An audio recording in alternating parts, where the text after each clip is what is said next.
to work for other people very readily. So I got fired from my highest paying employment in publishing in 2001. And then I laid the groundwork for creating that news magazine over there in Phoenix. And also since moving back here, in the midst of the recession, and I tried to start 2 local publications hoping to repeat my publishing success in Phoenix. Didn't work.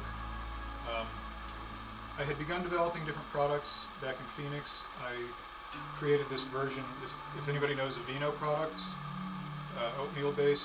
It's really not a soap, it's called a Syndet bar. It's like a dough with a little bit of a sudsing agent in it. But the real beneficial ingredients are pharmaceutical or cosmetic grade finely ground oatmeal, which has been known for thousands of years to be good for the skin and so on.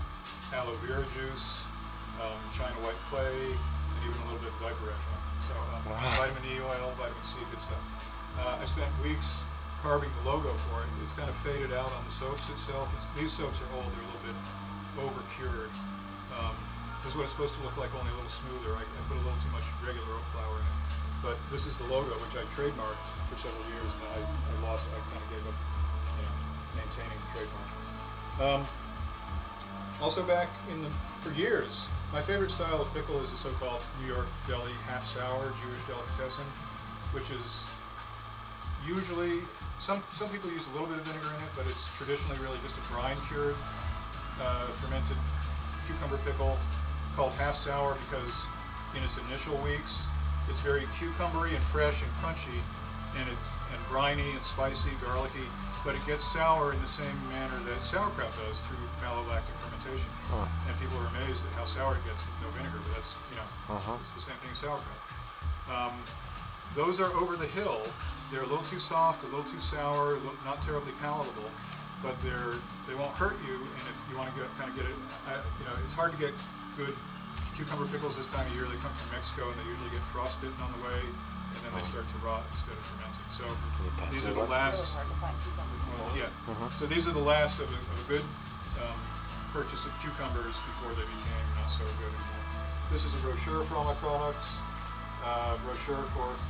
This is a pickle juice sports drink and probiotic tonic that I make out of all the brines of all 3 of my fermented products, which are sauerkraut, kimchi, and the pickles.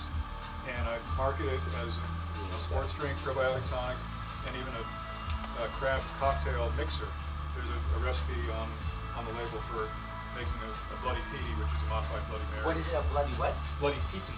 Bloody Petey. Yes, because it's Panhandle Pete. Okay, right. Yeah. So these 3 products are available to open and sample. Those are free. I'm not sampling my bread because I'm not producing it commercially right now, but I've been doing this kind of. I've worked like 4 or 5 farmers markets, primarily as an artisanal breads vendor over the years, going back to when I first started having kids in Massachusetts in 1987. Started dabbling with creating the pickles, which is my favorite style, so I wanted to be able to make them myself. I've always been a do-it-yourself kind of guy. Started teaching myself to cook when I was around 8 or 9. Is the soap